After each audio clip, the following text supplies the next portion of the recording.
She entered the world with a voice no one could explain, a sound so impossibly pure that even maestros hesitated to classify it. Minnie Riperton grew up in Chicago, where the hum of the city blended with the quiet of a modest home, creating the backdrop for a child who would one day discover a talent beyond human limits.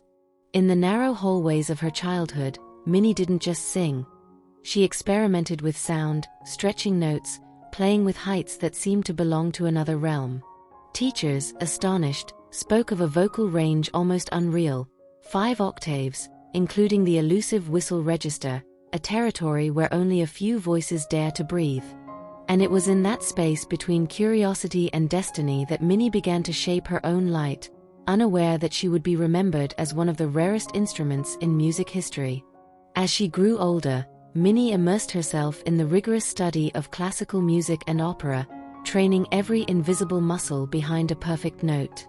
At Chicago's Lincoln Center studios, her voice became more disciplined, more intentional, yet still carried that wild purity that set her apart.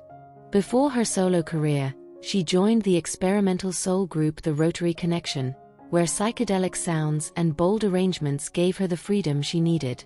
There, her identity blossomed, delicate yet powerful, soft yet immense. Every performance revealed an artist who didn't seek to dominate the stage but to elevate the audience, guiding them into a place where technique and emotion walked hand in hand. The world would only grasp the scale of her brilliance in 1974, with the release of Perfect Angel, produced by Stevie Wonder, one of the few minds capable of understanding her full vocal potential. Inside that album was a song that would reshape her destiny, Lovin You. Originally created as a lullaby for her daughter Maya, it was simple, almost fragile, yet overflowing with supernatural tenderness. Stevie touched the keys, Minnie touched the heavens. The recording captured not only rare notes, but the heartbeat of a mother. When the song reached #1 across the world, Minnie became not just a successful artist, she became a vocal phenomenon. Her voice didn't just soar, it made people float. Proof that some melodies are born to be eternal. Then came the moment of deepest cruelty.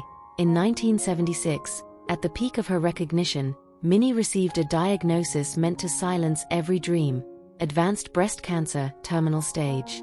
But she did not bow to the verdict. She became the first public figure to speak openly about the disease nationwide, using her platform to educate and protect other women. She kept working, recording, performing, even as her body weakened, but her spirit remained unbroken. Her album Minnie, released in 1979, became a graceful farewell, a final offering of sensitivity, strength, and truth. Minnie knew time was slipping away, yet she chose to fill it with music, with purpose, with legacy. Each recorded note was an act of defiance against the silence approaching. Minnie Riperton died at just 31 years old, leaving behind a short yet monumental legacy. Her influence echoes today in artists who attempt to reach the heights she accessed with ease. Mariah Carey, Ariana Grande, and many others. Her legacy remains in the softness of Lovin You, in the bravery of her fight, and in the certainty that some voices never vanish, they simply travel across generations. Minnie didn't live long, but she lived brilliantly enough to prove that the extraordinary can live inside the human. If you want to keep exploring real, profound stories buried by time, subscribe to History Beyond Fact, and continue uncovering the voices the world tried to silence.